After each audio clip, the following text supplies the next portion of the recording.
السلام علیکم سامعین، 11 ذی القعدہ اور 1 جون ہے۔ خبر کا عنوان ہے چین میں مسجد کے مینار اور گنبد گرانے کی کوشش۔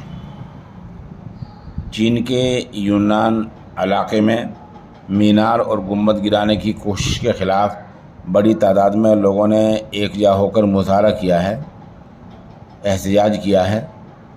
حالانکہ چینی سرکار دعویٰ کیا کرتی ہے کہ ہمارے یہاں کوئی مذہب نہیں ہے، البتہ ہم سب کے لیے مذہب کی آزادی کی بات کرتے ہیں اور آزادی کی وکالت کرتے ہیں۔ یہ مسجد چین کے یونان ریاست میں ناگو علاقے میں ہے۔ لوگوں نے اس کی توسیع کی ہے، کشادہ کیا ہے۔ اس میں نئی میناریں جوڑی گئی ہیں اور ایک نیا گنبد بھی بنایا گیا ہے۔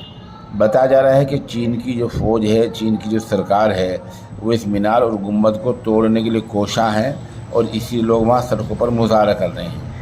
سوال یہ ہے جو مسلم ممالک ہیں، مسلم ممالک کی تنظیمیں ہیں، وہ اس بارے میں کوئی اقدام کیوں نہیں کر رہی ہیں؟